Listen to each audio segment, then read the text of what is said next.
Hello again, friends, and you are my friends, and welcome to your match preview show ahead of this weekend's game between Ipswich Town and Tottenham. An ancient tractor boy starts off our chat by saying, always late, tut, tut. Apologies for how late we were this evening. We just enjoy each other's company so much. We talk, and before you know it, we think, oh, should we go live? So apologies, but as always, we are here, and do get involved via our live chat. Leave your thoughts, your predictions, your team opinions, predictions, scores, all of that as we build up to this weekend's home game. Can Town grab 3 points in the fight for survival? Tottenham off the back of a 1-0 win that was live on Sky against Manchester United. What a great game of football that was. I said it with a straight face. There you go. But yeah, do get active. And if you're watching on Catch Up, FTA, comment for that algorithm. And don't forget, we are partnered with the East Anglian Air Ambulance.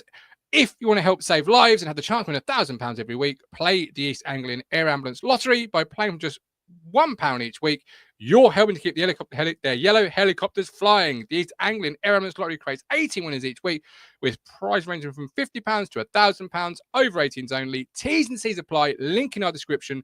But please, whatever you do, gamble responsibly. So joining me, as I said, is Mr. Matthew Phillips. We are live earlier this evening because this man here has a date with Champions League football. Real Madrid, Manchester City, second leg. But the reason we're actually late is because we went down a bit of a Formula One rabbit hole last night, didn't we, Ryan?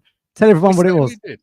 Yeah, so last night, I don't know if anyone saw it, the boys are live with the F1 show. Search YouTube, Talking F1, to find their show live from 8.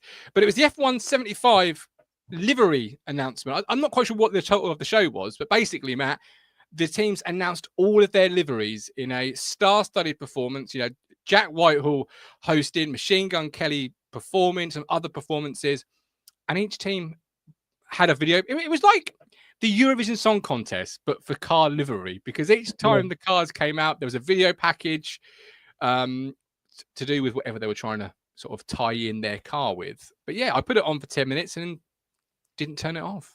Just didn't turn it off. I said to you, I wasn't interested in that. Then I turned it on, then started watching the most of it as well. Well, then you came up with a really good concept, didn't you? Why don't they do this in the Premier League for the kit launches? You have them all at once at the O2. They become available afterwards.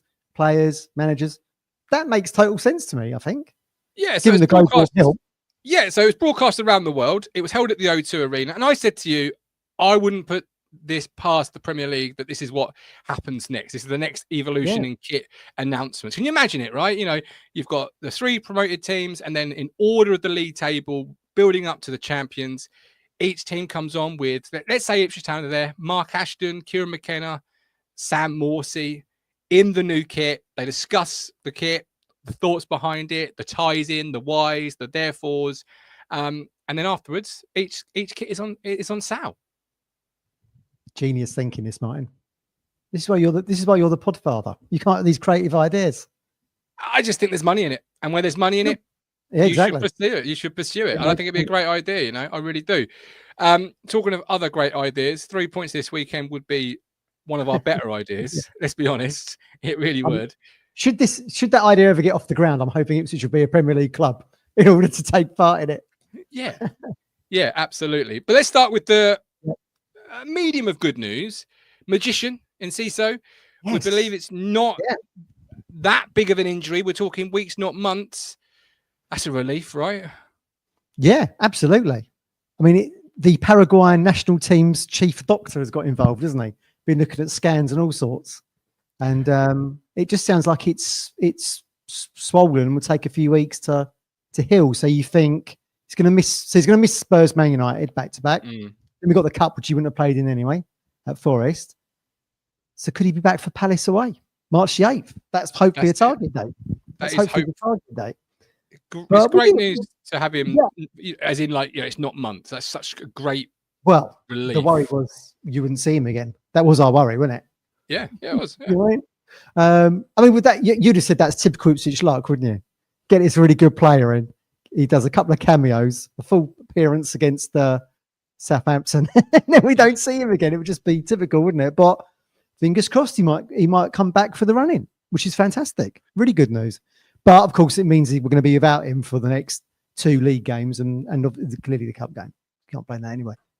Yeah, You know? well, and then that's it. So he wouldn't have played in that one anyway. But that's Yeah. a bit of a relief. Trevor says, looks like some have been caught out by the early start. Yeah, that's your fault, Phillips. You and your Champions League football. Me, What else are people going to be watching? Repair Shop? I mean, what else? Which I would quite like to watch, quite frankly.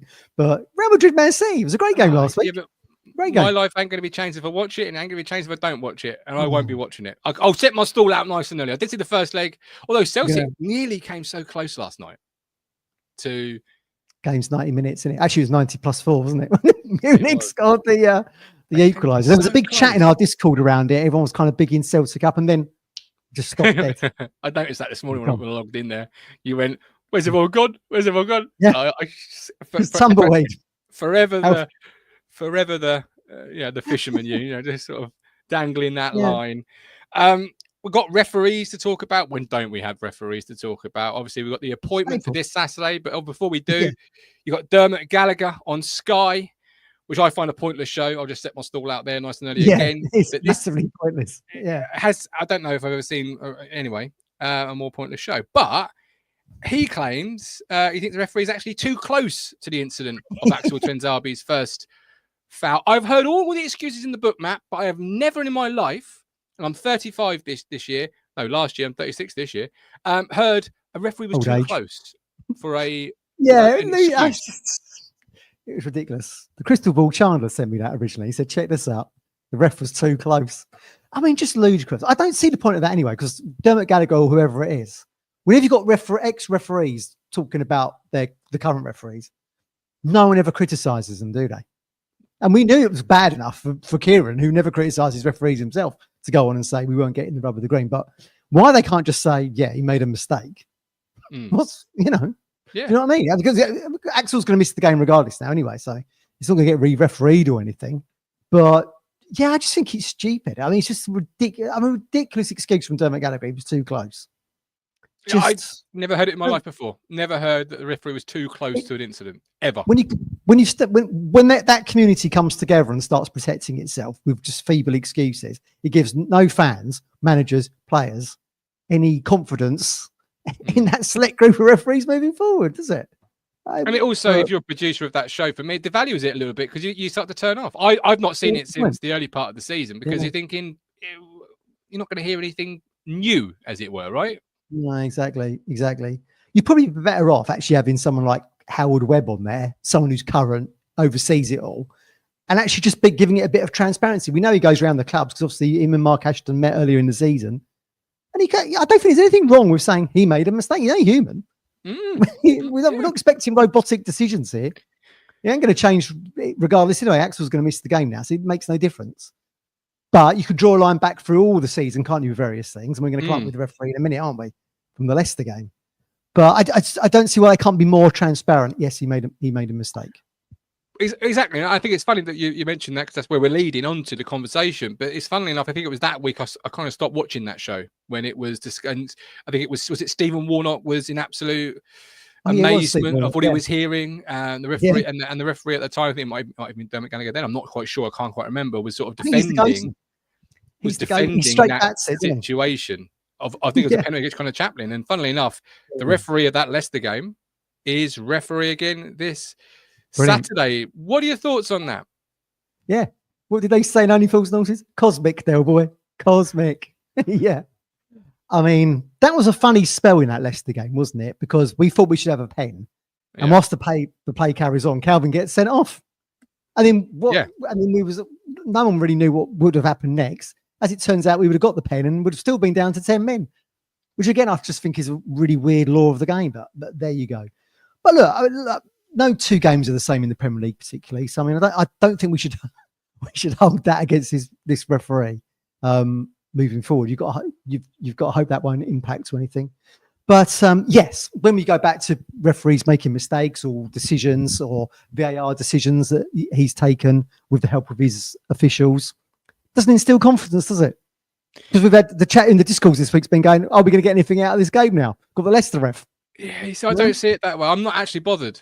You shouldn't be, really. I agree with that. You shouldn't be, really. No. He's a human being. He makes mistakes. He makes good decisions.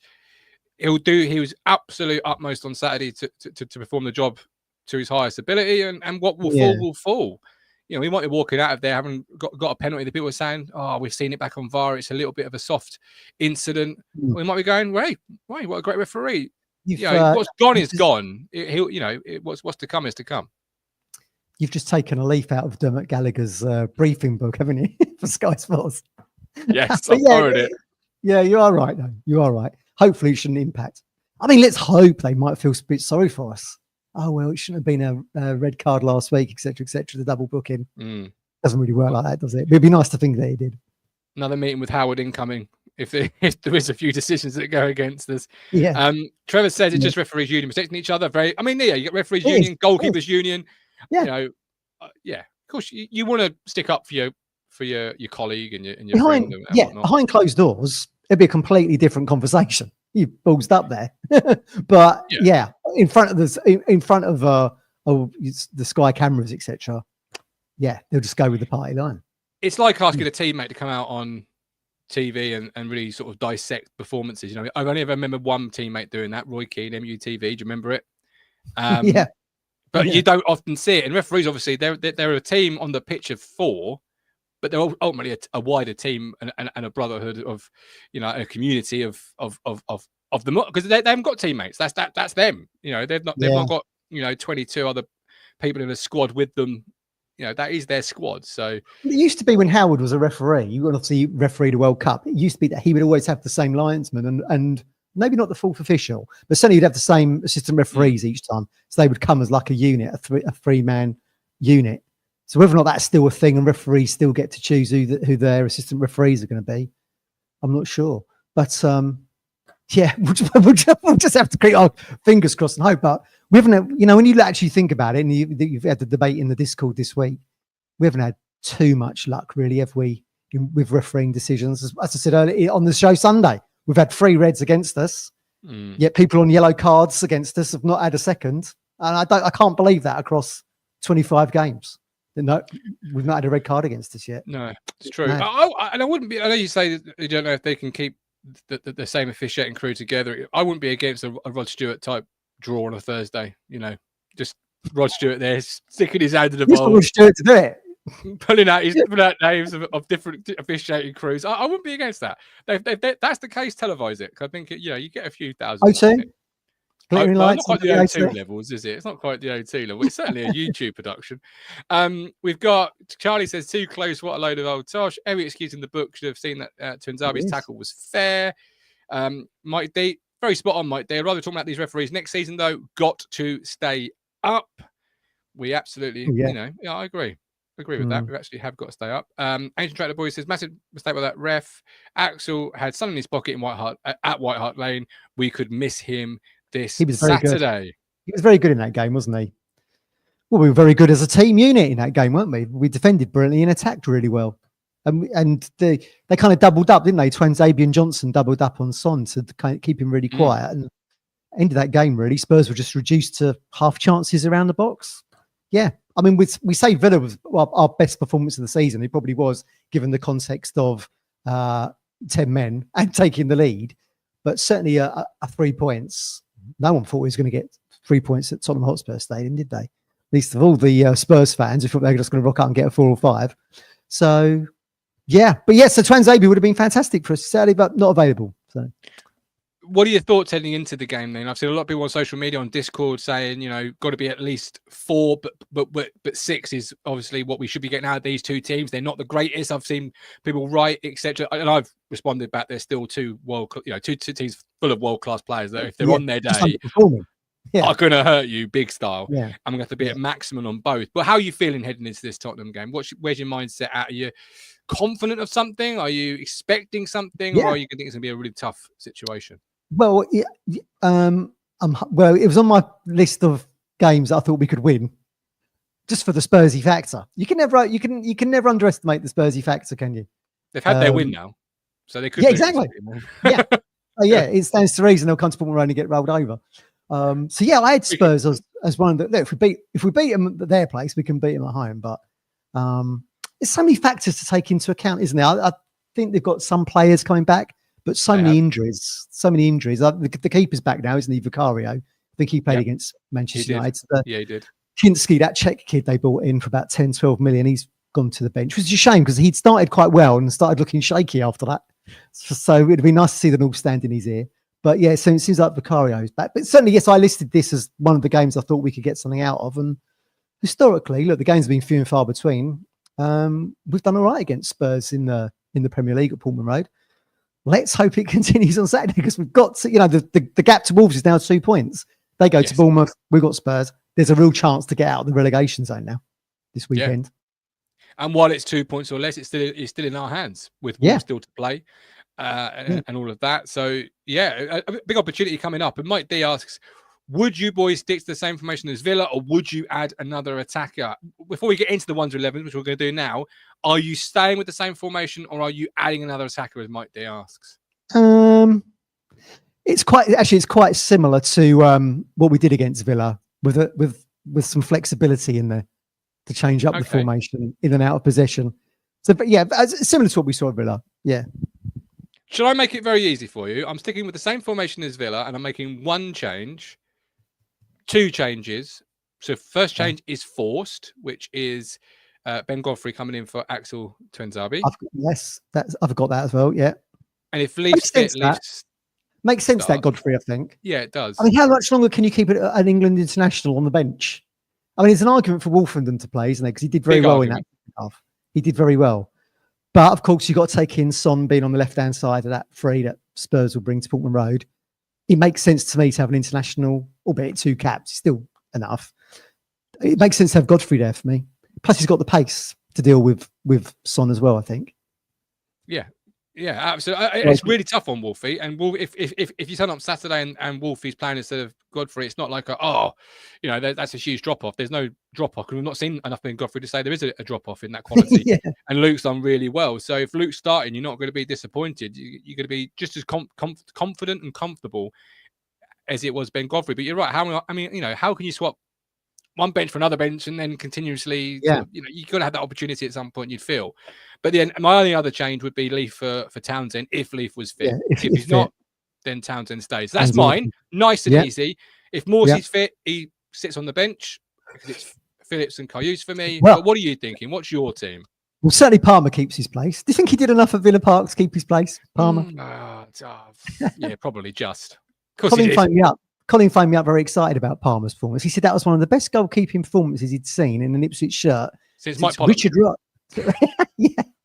Against Norwich. And then immediately the load ended. He went back. Just got jetted in for the derby and then left again. Colin said that was the best goalkeeping performance he'd seen by an Ipswich keeper since Lee Barrett. Richard Wright in 1996 in the FA Cup, January 96 against Blackburn at Ewood. It was a replay, and Blackburn at that time were Premier League champions, so they was expected just to roll us over, being a Division 1 team. And I think Wright was like 18, 19 or something. He made his debut the year before and played really well in that game. So Colin kind of agreed with him. It was up there with that. That's kind of, I think the Blackburn press at the time, like Lancashire Telegraph and that were going, this is a goalkeeping performance Richard Wright may never ever better. And you could say that about Palmer. We said Sunday, didn't we? It's going to be very difficult for him to sustain that level of performance. Don't expect that this weekend. Because he was like a superhero in that game. I think it'd be unfair to say that's his standard moving forward, but it was a phenomenal performance. Really good. So, he obviously keeps the shirt. Yeah, Godfrey, Dara, Greaves, Davis makes sense to come back in against Tottenham, I think, if fit. Now, the midfield duo, I've done a bit of research about this because we were discussing Cahoots Day, weren't we? We were. And as the chat was rightly saying, I was saying, well, would we sign him? But it seems like we might be locked into signing him for this 10 million if we stay up. But interestingly, it was only the East Anglian Daily Times at the time and had said they understood there was an obligation to buy him. Whereupon, if you go onto Napoli's website, there was an option for Ipswich to buy. Still a grey area. Hopefully someone in the media can tell us what the actual truth is at the end of the season.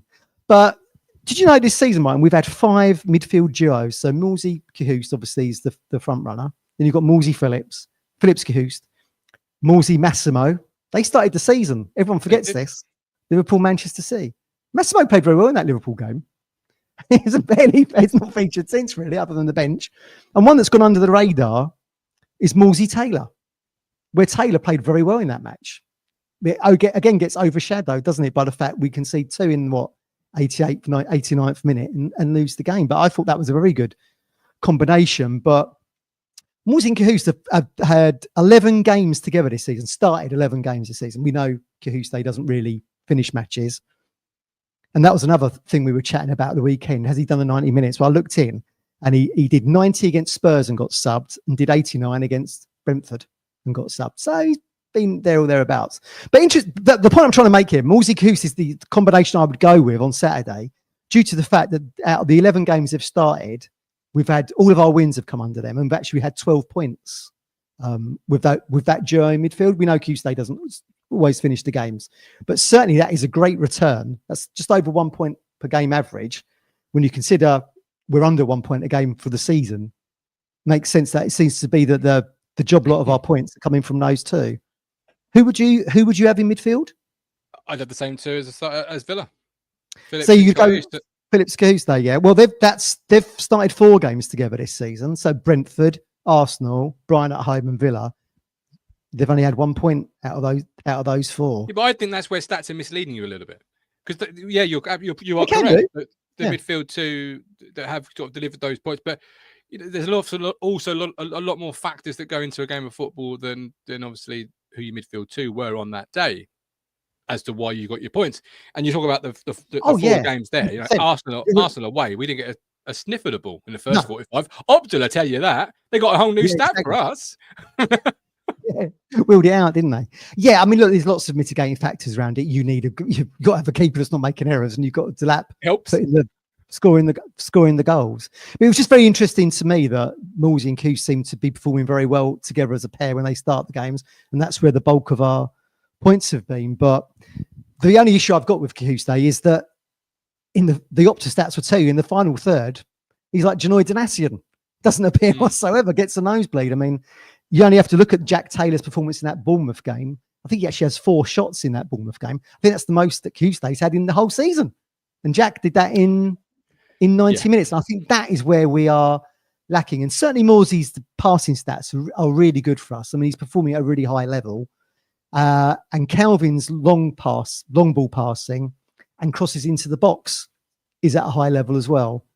But neither can match Cahoose, which is why he's that second midfielder in terms of breaking away and counter-attacking. And he's very good at getting back into positions and just, whilst maybe not you'd call it a full-blooded tackle, you watch him, he's really good at just nipping the ball off people's toes and breaking up play with the interception. And I think that's probably why Kieran, I just think with the legs that he brings, I think that's probably why Kieran favours him. But for me, though, if Morsey and Coos continue on that, 12 points from 11 games average that they've had, that they could take us to about 13 points for the rest of the season. Well, that would certainly take us to what, 30?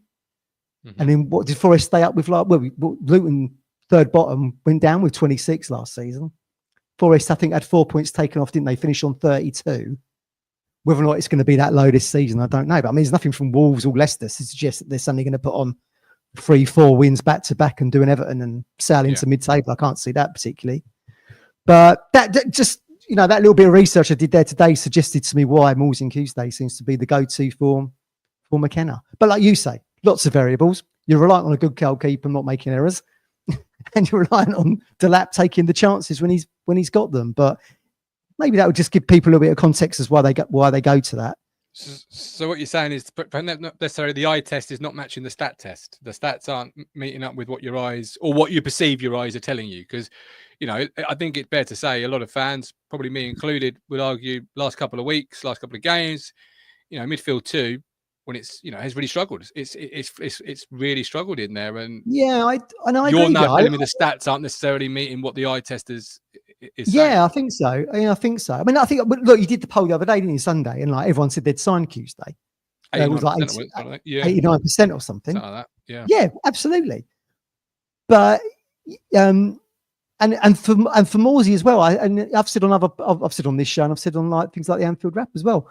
I do think there has been a drop off from Morsey from probably that Man United game onwards through to about Fulham, when he obviously gave that penalty away.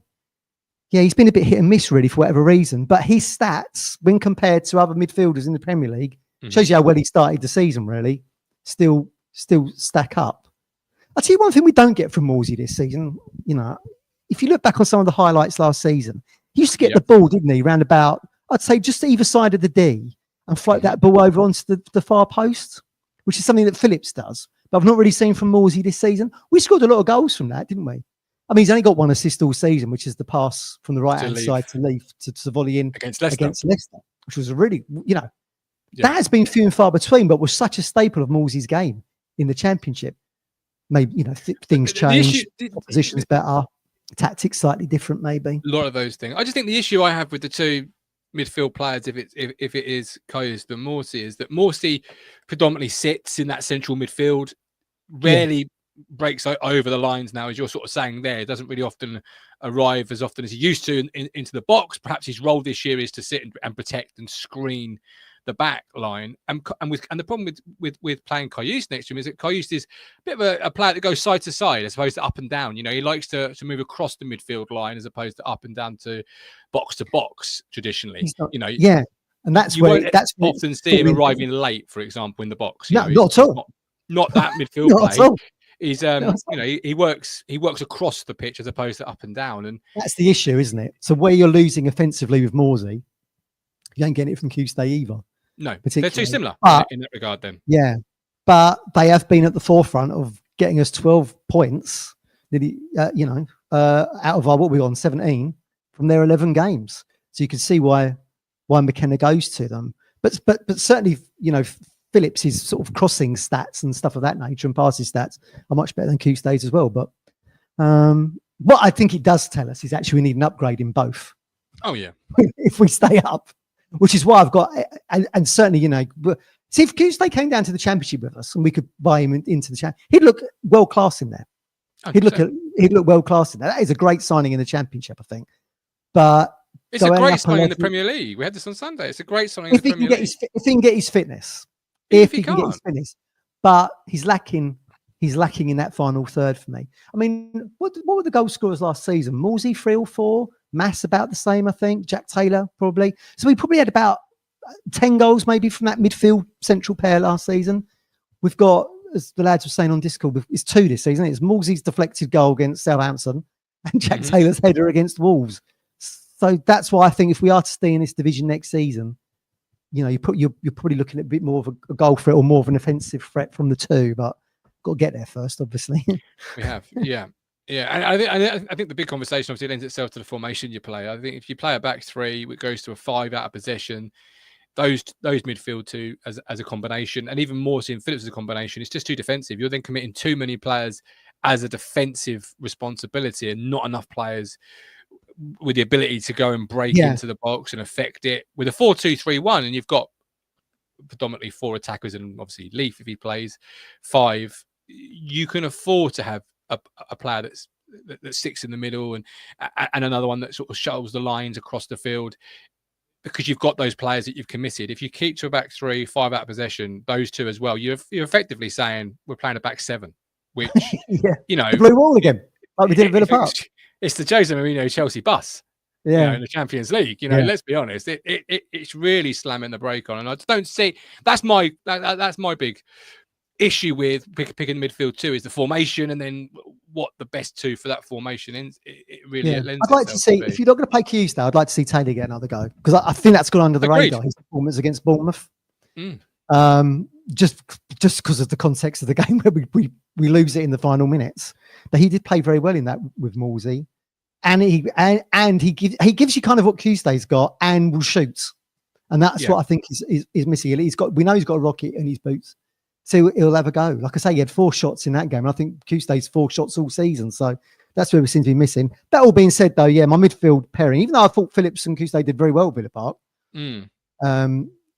you know, it was all hands to the pump, wasn't it? In a way, really, from the 40th minute onward. But I would certainly start Tuesday and Morsey as my 2, and then the 3 I've got. So Johnson, I'm going to play on the right hand side again, so he can factor back into the right back role as he did against Son at Spurs earlier in the season. Makes sense. We haven't got Enciso, so I'm probably question mark whether Smodics is going to come back, maybe on the bench for this game. So I'll put Amari in there. And to be honest with you, I would have probably played Jack Clarke against Villa, and I probably am in this game as well. I want to kind of try and ride on this bit of confidence he had. He actually looked pretty sharp, I thought, when he come on against Villa Park. And of course, then he gets sacrificed, doesn't he, because of the defensive impact that we need in the second half, and of course, Delap on in the middle. So that would be my side. Really. I missed out in Cecil, obviously. I'm not gonna force him out there injured. So you're right. I've got more than Get out there. I've got 3. Jayden Philogene for me. Surely you've been best part of 20 million. You chased him over 2 summers or 2 windows. Yeah. Sorry. Yeah. He wasn't your first choice off the bench at Villa Park. Okay, fair play. You've all spent money on Jack Clarke, and he had a good game the week before. If you've got the opportunity to put somebody into the side, why not Jayden Philogene? What sort of holding you back from forming that under 20 England under 21 trio? Yeah, but it was 3 there. Hutchinson, Delap, and Jayden Philogene. Yeah.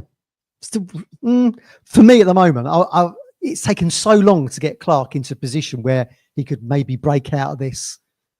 You know, he's been under a cloud basically, hasn't he, for Town? And suddenly we see it against Coventry, and it got taken away from him against Villa. That's probably why I'm going to give him an opportunity at Portman Road. But everything you say about Philogene, I completely agree with you. Because at the moment, you've got someone filling the bench at 20 mil. Doesn't make any sense to me whatsoever, but I'd love to ask Kieran what's going on. Yeah. Look, if as very similar to the Wolfie Godfrey situation, if you turn up Portman Road Saturday and Jack Clarke was in over Jayden Philogene, you're not massively disappointed. Jack Clarke's shown some good glimpses. He's shown better glimpses over the last couple of weeks in terms of his development and his growth as a Town player. So you're not going to go, oh no, you got Jack Clarke playing. Oh, that's a disaster. It's going to be okay. Yeah, let's see what he's got this week. Had a great game against Coventry. Obviously, was, as you say, sacrificed against Villa. His old club against his old club as well. So he wasn't really given much of an impact there, was he? Not much of a break there. So.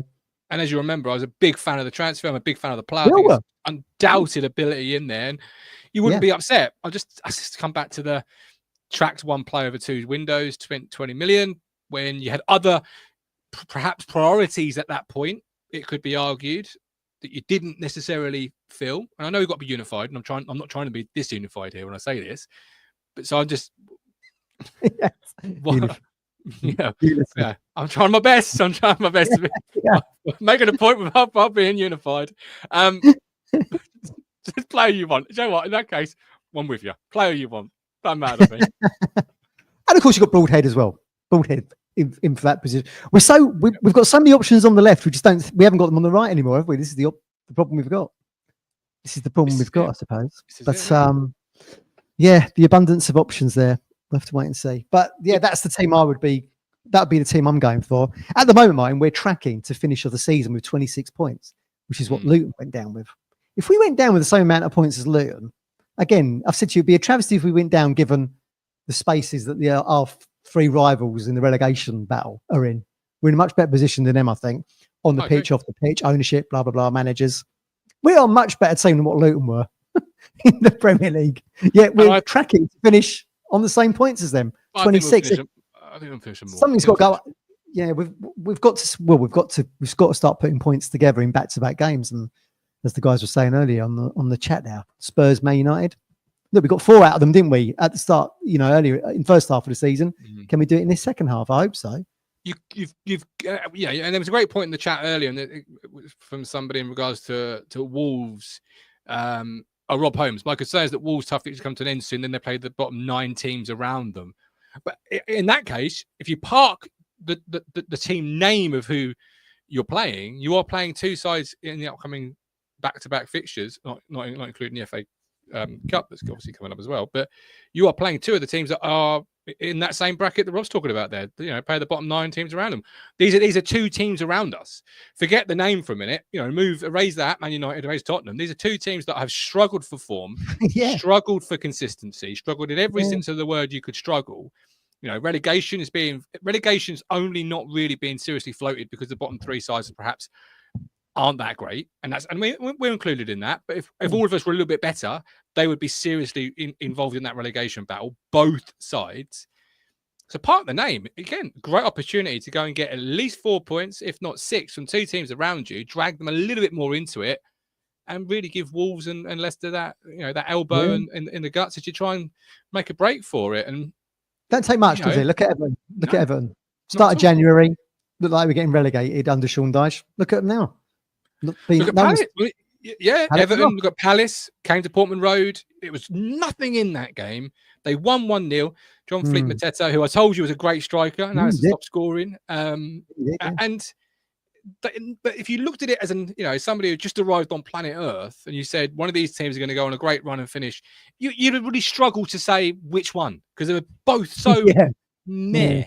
They had that little bit of quality, that little bit of luck, and they've gone on from there. And I said the other week, it takes one result to sort of set fire to a season and really sort of kickstart it. Could that last week have been that moment for us? Coventry the week before, the win. Yeah. You dig in against Aston Villa, the Champions League. Aston Villa, all these great players, often in the news about how much they're going for, how much they're being bought for. Marcus Rashford's debut, blah, blah, blah, blah. And not only do you hold on, you take the lead, and you're walking away disappointed you didn't take away 3 points. That could be a great, it's not a win, but it could be a great moment to launch something in this chapter. Yeah, I like to think our launching pad's greater than Wolves, because Wolves this season have put back-to-back wins together a couple of times, I think. And then they've gone on losing runs and all that kind of thing. So where Rob's concerned that Wolves' sub-fixtures come to an end soon, there's nothing in the previous games where they have put 2 wins back-to-back together to say they're going to then go 3 on 4. Invariably, they've gone on games where they've lost 3 on the trot. And Ipswich, of course, as we know, haven't done back-to-back wins this season. So, if we can break that duck, that's it's uncharted waters for us at the moment. Wolves have been there and still fallen at the next hurdle. So we've got to be in a position ourselves to get back-to-back wins. Hopefully that the Villa performance, like you say, is the start of something against Tottenham. But let's wait and see. We've had a few false starts this term, haven't we? Well, so, you have. But it's a great opportunity. Will we take the opportunity? Steve asked in the chat, and he update on NC. So a few weeks, not a few months, is what we read. Steve, we've got nothing real concrete. Apparently. As of yet, I know he was heading for an MRI, wasn't he? But I've not seen the results of that. Not that I'd want to see the results of it. I once had my results of my back before my operation, and I remember looking at it thinking, and I was looking at it the wrong way around. Yeah, it was like, oh, that doesn't really make sense. Where's that then? So you wouldn't want me looking at the results, but last time I heard he was going for an MRI. You ever had an MRI, Matt? No. I've had loads. Yeah, I've got my own little NHS tab for an MRI service, I reckon. Big old folder. Yeah, you go in, you get headphones, mostly Ed Sheeran that plays on it, which is another thing. Like, talking about F1 earlier in the show, the names, talking about names, removing names of football clubs. Yeah. The F1, they have their sort of a principal sponsor in the name. So it's not like, Mercedes, it's insert business name Mercedes. Can you imagine that, in football, like Ed Sheeran, Ipswich Town? Like, can you imagine, Match the Day and Sky, every time you introduce this year, it would be Ed Sheeran's Ipswich Town. Or they've got a little bit in the MLS, haven't they, with New York City Red Bulls. Yeah, that's not. But you've got Red Bull and F1, and they've got a team name, that's a business name before the business name. So they're like Matt Phillips's Red Bulls. And it's like, hang on, there's already a business name in the name. Yeah.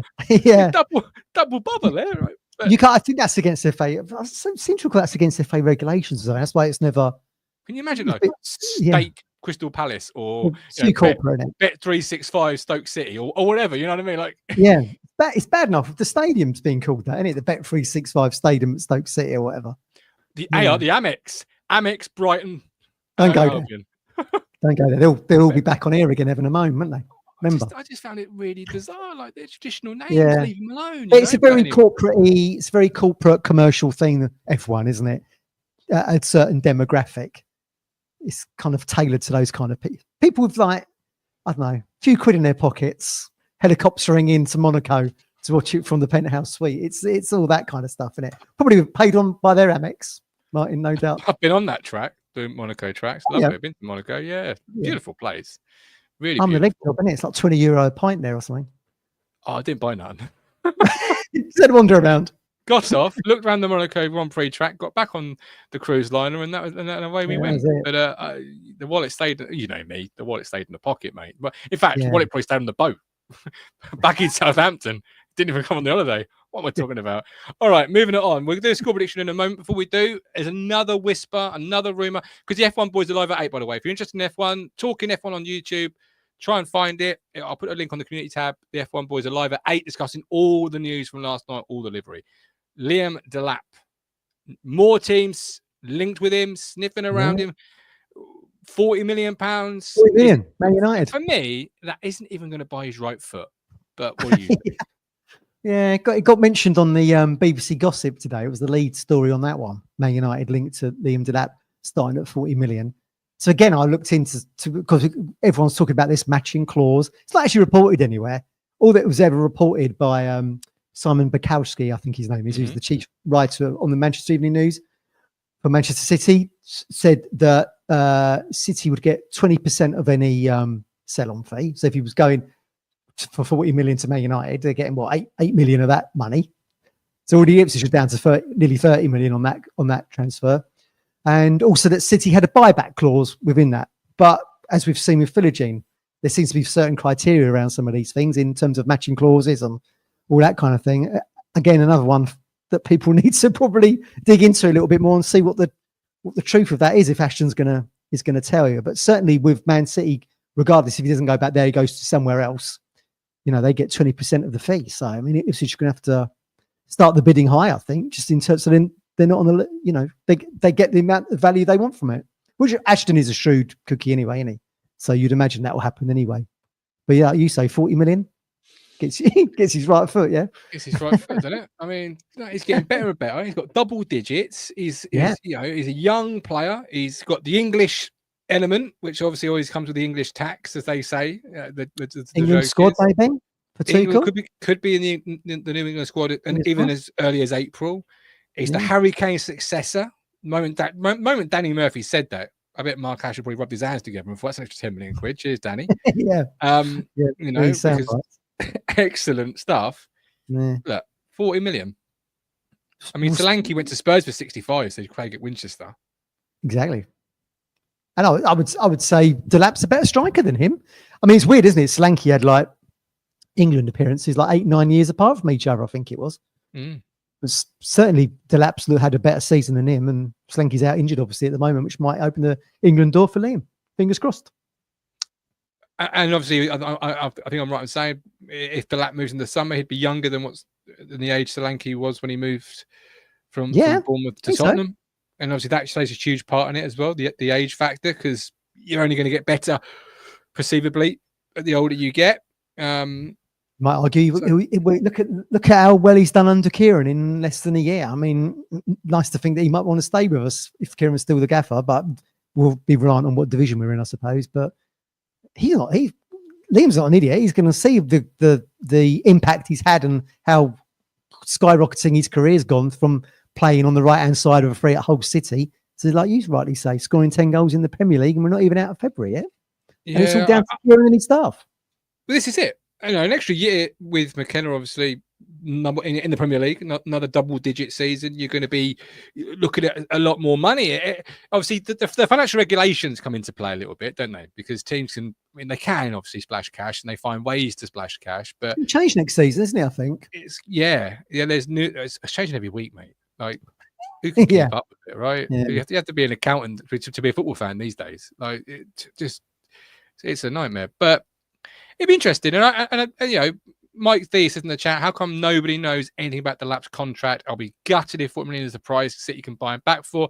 I think we'll know fairly early in the summer what that situation is, because I think if City are interested, I think City obviously are a big global football team with so many reporters around the football club, so many sources, Athletic, you know, all these different publications, that if City are interested, I think that the rumours of what the deal in terms of what City have got will come out pretty quickly, don't you? Like, they're not it's not like Swindon Town, no disrespect to Swindon Town, where you've got like, you know, one reporter and that's it, right? This is Manchester City. If there's things whispering out, it's because they're a global football team with a lot of people doing a lot of jobs. I don't really see him going back to Manchester City at the moment, because he's not going to. He's not going to elbow Haaland out of the side. 9.5 years. They've just bought Omar Mamouche from Frankfurt for 65-70 million euro. So I don't, you know, who was second in the Bundesliga scoring chart to Kane. I think he was just one behind him when he made the move. So I don't really see the opportunity there for Delap at the moment. But of course, as people have rightly said previously, Haaland's international career is pretty non-existent. Being that he could have represented England, went with Norway, obviously where his family are from. And he don't really qualify for major tournaments. We're going to be winning major tournaments, so you have to think that any silverware he's going to pick up is going to be at club level. And you know, there can be a question mark around Guardiola's long-term future at Manchester City, I would imagine. You have to think maybe he'll end up somewhere like Real Madrid or Barcelona or one of those on the continent. That would then maybe free up an opportunity for Delap. But he'd be second. Delap could go continent. Could do. Why not? You know, no guarantee it's going to be an English football club. No, exactly. I mean, look, Barcelona were looking at Rashford before he went to Villa. If you're looking at Rashford, you'd be looking at Delap. Makes total sense. So yeah, maybe. Interesting. It's gonna be. I mean, look, it's something we face with trepidation as Town fans, isn't it? Because you don't want to lose him. He's been so good for us. But you know, it's inevitable that someone who's 21, 22, he's going to be off to pastures new sooner rather than later. Arguably, it's the same kind of dynamic for McKenna as well, I suppose. But yeah, about that too much at the moment. Let's say for me with Delap, I've come to terms with it a while ago that this is, you know, what's going to feel like a rental in the sense of we're on borrowed time, whether it's this year or next year. It's borrowed time. I'm enjoying watching him play his football. I'm enjoying watching him develop, and I'm praying he does everything that he could possibly do to get us over that line, and so it's a bit more of a stronger position for the football club. But I've come to terms with the fact that this is a player that's going to go on to much bigger pastures. Yeah. About 6 months, 6 weeks ago, 10 weeks ago, maybe after Southampton, I don't know. But rental's a good way of describing it, really, because I think the bigger sides, the brand size, like Manchester City, etc., United, when they insert the buyback clause into the contracts, they then become glorified loans almost, don't they? You can have him for a couple of years, and if he's making hay, as Delap is at the moment, we'll get him back. But I don't see the opportunity for Delap at Manchester City at the moment. That's the only that's the only thing I see there. But you get the feeling the club, you know, where this time last year we were talking about the club perhaps outpacing Jack Taylor's development. It feels like Liam Delap's development is outpacing what this football club could do in the sense of what it could offer him in, you know, Champions League football. You're not going to get that obviously this year because you're not going to finish anywhere near the places. You're going to barely survive if you survive. He is going to go on to play for a top side, whether that's next year or the year after. Yeah. So that is a rental. That time is limited, whether you start up this deal or not. Unless, of course, you go and do a Nottingham Forest. You start this year and you finish third or whatever it is going to be for them next year, which, you know, is pie in the sky. It's miracle stuff. And we've been there back to back. But what I'm saying is I've come to terms with him going. My concern now is how much I'm going to get for him. I've turned a bit into Barry Fry, right? No, I have. Because it is that famous clip where he's buying a striker. You know, that's what I've turned a little bit into. Every time he scores, it's like a triple whammy. It's a great goal. It's a point or 3 points. Yeah. That's 1 more million. That's another million. That's 2 more million. And I'm thinking, great, because the money we're going to get for him is going to do so much for the football club in whatever level it's in, but particularly if it's he's going to be going. Yeah, he's going to be going at some point in the very near future, I would imagine. So the big question for Town fans is who replaces him? That's what we need to be thinking about. And I'm sure Ashton and McKenna are looking at right at this, maybe not this very minute, but I'm sure it dominates their thoughts because the summer, we're only 13 games away from the season finishing. So, so I'd rather have Balk Ashton walking around with, £80 million tucked in his back pocket. Than you know, what we've got for some strikers in the past, let's be honest. John Akindi says Mike D. John Akindi, is he still on the shopping list? League One, maybe, when we were in the market for Eddie Hawkins. But yeah, but it'd be, we'll have the good news is we'll certainly have a wedge of cash to be able to replace Liam with, but he'll be a huge miss. But it'll be someone they'll need to get in sooner rather than later, depending on when the transfer happens. Given that he's been so instrumental in nearly all of our goals this season, he's got over about half of them, pretty much. And he will be a big miss because he's a good player, good man. He's going to be a great player. But this time last year, he wasn't even on your radar as a Town fan. No, that's a little bit of exactly. confidence I've got with the recruitment of our football club at the Good point. moment. But this time last year, he wasn't even on your radar of whatever league we're in next year. Are we interested in that, Liam Delap? He wasn't. Yeah. And if he was, fair play to you. Get your CV into Mark Ashton because you should be after a job. But he wasn't on 95% of town fans' radars. They've done more things right than not. This brain trust, as I'll call them. So I've got a little bit of confidence there as well. And I haven't had that before in any town ownership, in any town year growing up, arguably. He'd had quiet loans. He'd had quiet loan spells, I think, at Preston and Stoke, and then did okay at Hull, didn't he? But was in and out of the side through injury. I didn't think he'd get double figures for us this season. I actually thought he'd probably be second fiddle striker to whoever we got. Well, it looked like it was going to be Ioannidis, didn't it? That's probably the role I thought he was going to play. I mean, who knows really what role he was brought in when he signed the deal. Maybe they did have him down as being someone they've just slowly bringing to the side, but needs must comes in and he's not looked back, has he? He's been fantastic. Been amazing. Been absolutely amazing. And as was the decision to go after is spend the money, because there was in the summer, if you look back on the transfer shows and the shows around the summer, the conversation was, is it the fee justifiable? Or arguably, that was the conversation. Not from us, but from people coming onto the show and us debating it as we do. And you couldn't argue for and against at that point, but now it looks like an absolute bargain. You're Poundland, doesn't it? If Liam does move on for big money, you'll be a kid in a sweet shop, won't you? Wanting to spend that. We know what you like with your shopping lists of other people's money. You. Yeah.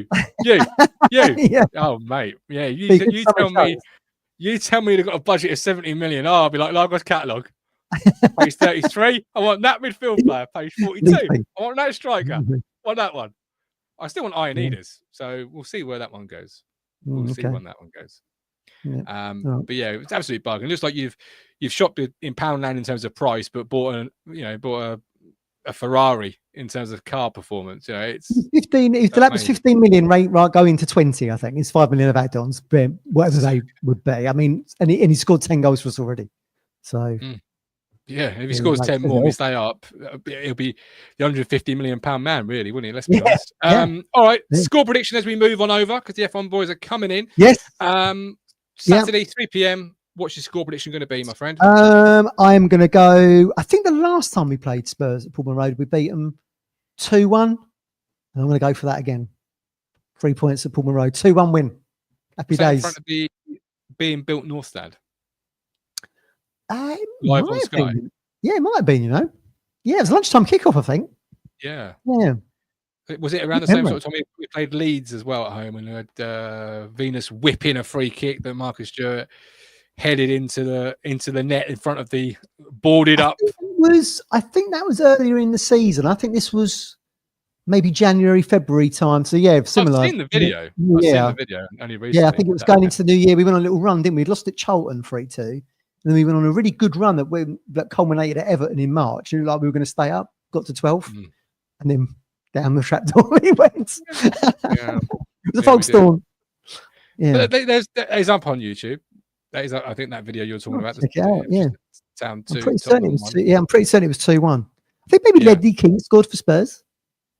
That's ringing a bell. Well done. Well done. I know that I've got a feeling that Martin Tyler and Andy Gray are the commentators. All I want is a win Saturday. I don't care. Your own goal could be anything. Just get us that 3 points, and hopefully we can leapfrog Wolves where we should be, 17th, ahead of them. This is it. So Leicester play Brentford Friday night, so we'll know what Leicester have done come Saturday kickoff time. Yeah. And Wolves are away at Bournemouth, 3 p.m. kickoff. Going great, games then. Going great. And if Postecoglou gets the elbow in the summer, and people have been thinking McKenna would go to Tottenham, given his history there, but they think Areola at Bournemouth would be their first choice, and why not? That had a fantastic season with Bournemouth. Unbelievable, really. Having a great season, yeah. Absolutely. Yeah. One of only not being talked about as much necessarily because of the story at Nottingham Forest happening at the moment. If Nottingham Forest went sitting third, it'd be Bournemouth would be the story, I think. Yeah, but because you've got the door of the Champions League, for crying out loud. Yeah, it's crazy. You could live in a world this time next year where Nottingham Forest and Bournemouth are both Champions League football teams. Which, if you'd said this time last year, you would have been. It'd be interesting if Bournemouth would be allowed to play in the Champions League. It'd be interesting to see if Bournemouth would be allowed to play in the Champions League, because Brest in France weren't allowed to play Real Madrid or any of their home games at their ground because it was too small. Well, I saw a Bournemouth fan say they'd either have to go up the road Go Southampton. Because you can't have any temporary stands, right? Oh, right. Is that probably what it is it? They've got one stand which apparently is classed as temporary. Oh, So there you you either go. have to close that stand and have a la Oxford, three stands full and one stand empty. Although Oxford haven't got a stand altogether. Or you've got the Road to St Mary's. They'd have to do that. I believe the former fan was saying. Yeah. So you'd have to do that. Yeah. Oh, good luck to them. Do you know what I mean? It kind of reminds me of that season we finished 5th in the Premier League. Check me, look, watching other teams' content. I mean, it's crazy. Right in here, look. Unbelievable. It came up on one of those YouTube rabbit holes. You know, I was just scrolling and it came up, and I thought, actually, what would they do? I was interested. Right, my score prediction is Ipswich Town 3, Tottenham 1. Go on, go big, or go home. Let's put those chips in the middle of the table, Phillips. Let's go big or go home. Love Push it. in. To like Patrick. Yeah, why not? So, yeah. Josh, I know you're in the chat. You are watching. That's my Talking Town League prediction this week. Town 3, Tottenham 1. Don't forget we're partnering with Stowmarket Osteopaths. Call 01449613633. Don't live life in pain. Give Freddie a call, and let's see if he can sort you out. Stowmarket Osteopaths 01449613633. But we're done. 3 minutes to 8. Everyone search YouTube for Talking Formula One because Neil, Steve, and Chris are live in 3 minutes discussing the livery display, livery reveals, unveil, both work from yesterday. But until then, we're done. Thank you for watching. This man here is Matthew Phillips. I've been your host at Gov. Like and subscribe, and we'll catch you all after the game Saturday outside Portman Road. It's not a green screen. We are a green screen, everybody. It's a great green screen. This one is. That one's not. Win, lose, or draw, we are live. So join us then. We'll hopefully tally 3 points. Until then, say well. God bless. Bye-bye. You make me smile when I think of you. If I get down or when I am blue, I can't get enough. You make me happy, I feel so fine. Oh, how I wish that you were mine. I can't get enough. Oh, please lover. I woke up all soaked in sweat, with chills running down my neck. I felt went crazy from just the thought of you. A long